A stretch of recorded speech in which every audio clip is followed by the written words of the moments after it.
ওইটা অল্প একটু তো। ওইটা কি? ওইটা ও বুঝতে পারছি, আমি ইউনিফর্ম পরে আসছি তো, হয়তো তোমার কিছু হচ্ছে। তুমি কিন্তু আমার আজকে নিরাশ করবা না। তুমি দিবার চাইছিলে দেখে কিন্তু আজকে এই পর্যন্ত আইছো, ঠিক আছে কি?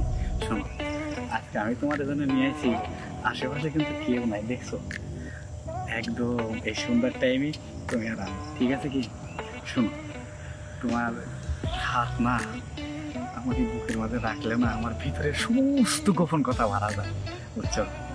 আমি তোমার বলে ঠিক থাকা পারি না, এইটার কথা সঠিক আছে, কিন্তু তারপরে আমি একটা কথা বলবো, বুঝছো কি? বলো। তোমার কিন্তু আমার কাছে খুব সুন্দর লাগে, বুঝছো?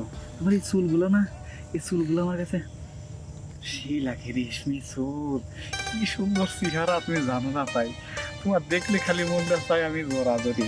জড়ায় ধরলেই শুধু হবে, কিছু দিতে হবে না? শোনাবি ওটা তো দেবই, আমার গাড়ি বাড়ি ধন সম্পদ সব তো তোমার, তোমার পায়ে আমি যে কি খুশি তুমি জানো না তাই। বললে তো সবই দিবা। আমি যে বলছিলাম আমার একটা ফোন লাগবে, ভালো তুমি দিছো? দেখো তো ফোনটার অবস্থা কি হয়েছে। শোনো, এইটাও কিন্তু আমি দিয়েছিলাম, প্রয়োজনে আমার আর দুটো রিক্সা আছে, ওই দুটোও তোমার দিয়ে দেবো। রিক্সা?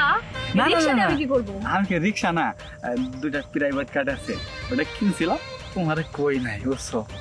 ও তাই, তুমি প্রাইভেট কার কিনছো আমার জন্য? ভালো, তাহলে আমাকে এবার একটা আইফোন কিনে দিবা কিন্তু। তোমার আমি আইফোন তো গিফট দিবই। শোনো, তুমি কিন্তু আমার ভালোবাসা দেও না, বুঝছো কি? আমার খালি ফাঁকি দেখছো। হ্যাঁ না, ফাঁকি দেওয়ার কি আছে? তুমি কি ফাঁকি করে দিতেছো? তাই শোনো, একটা চান্স চাই, একটা সুযোগ তুমি আমার দিয়ে দাও, আমি আমি বিশ্বাস করো জীবনে কোনদিন সেমিফাইনালে ওঠার নেই, তুমি আমার সুযোগ দিলে আমি কিন্তু সেমিফাইনালে ঠিকই ওঠা পারবো। তুমি দেখো, আমার বিশ্বাস করেই দেখো, আমি কিন্তু তোমার গাড়ি 100 চালাবার পারবো। কিসের গাড়ি? কি বলতেছো? আমি তো কিছু বুঝতেছি না। তুমি তুমি তো কইলে যে আগের দিন যদি সন্ধ্যার সময় যদি যাই ওই ফাঁকা মাঠে, তাহলে কিন্তু তোমার আমি দেবো না, তুমি কিন্তু আমার ফাঁকি দিচ্ছ, এখন রাজি হচ্ছ না। শোনা, রাজি হয়ে যা, রাজি হয়ে যা। দিব নে, এটা আবার কি? কি দিব? ওই যে ওই যে ওই যে কি করতেছো বলতে পারো না? ওইটা অল্প একটু তো। ওইটা কি? ওইটা ও বুঝতে পারছি, আমি ইউনিফর্ম পরে আসছি তো, হয়তো তোমার কিছু হচ্ছে। তো আমি তো এই তোমার যন্ত্রটা আছে না, প্রেশার মাপার যন্ত্রটা, ওই তো বাসায় রেখে এসে পড়ছি। তুমি ওইটাতে কি করবা? না, মাঝে মাঝে প্রেশারটা ওঠা নামা করে তো, তাই একটু নিজের তা নিজে ধরে মাপতাম। ও আচ্ছা আচ্ছা আচ্ছা, থাক, মন খারাপ করে না, আমি আরেকবার নিয়ে আসবো।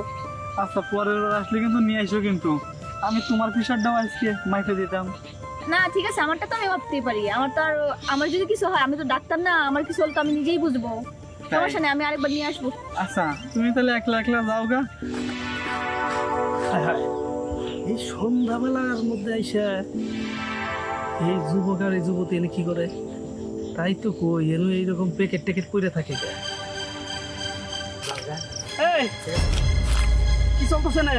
না কিছু না, ওই যে ডাক্তার আপার সাথে পরিচিত তো, তাই আর কি আমার ওই যে প্রেশারটা একটু মাপটা ছিলাম। এই যে আমরা কইতেছি, আপনি এই ভোর সন্ধ্যাবেলায় আইসা এই টাউনের লগে এনে কি করতেছেন? ও নাকি একটু অসুস্থ, তো যন্ত্রপাতি দিয়ে মাপতে বলছিল, তো আমি তো বললাম যে আমি বাসায় রেখে এসে পড়ছি, পরে আবার মাইকে দিব। আচ্ছা, আপনি বুঝেন না, একটা শিক্ষিত মানুষ এই সন্ধ্যাবেলায় এসে আপনি যন্ত্রপাতি দিয়ে এই টাউনের লগে আইসেন এই জঙ্গলের মধ্যে, আপনার নিয়ে যে কি করবে এটা আপনি বুঝতে পারছেন কি বিষয়টা? না, আমি কিছু বুঝি নাই, কারণ ও তো ওরকম ভাবে কিছু বুঝে যায় নাই। আশ্চর্য বিষয়, ও ওই রকম ভাবে কিছু বোঝা যায় না। ওই রকম ছেলে হচ্ছে একবারে মনে করেন যে এই যে এইদিকে আইসা এই যে এই টাইমটাতে এখানে কোনো লোকজন থাকে না, এই যে বাগানটা দেখতেছেন, এই বাগানটা হলো আমাকে, বুঝছেন? আর এইদিকে যে দেখেন যে কতগুলো প্যাকেট প্যাকেট আপনি যে করে দিচ্ছে, একটা শিক্ষিত মানুষ, তারপরে বুঝেন না, কারণ এই ছেলের সাথে মিশেন না, বুঝছেন? আপনি কি জানেন এই টাউটের কয়টা বউ আছে? কয়টা আছে? ও 3টা বিয়ে করছে, 3টা বই ওর বাড়িতেই আছে। হাই হাই, এসব কি বলেন? আমি তো এসব কিছুই জানি না। কারণ এই ছেলের সাথে মিশেন না, বুঝছেন? আপনি যান। বুঝতে পারছি ভাইয়া, থ্যাংক ইউ। আচ্ছা ঠিক আছে, আমি যাই। আচ্ছা আচ্ছা। দিনকাল পড়ছে।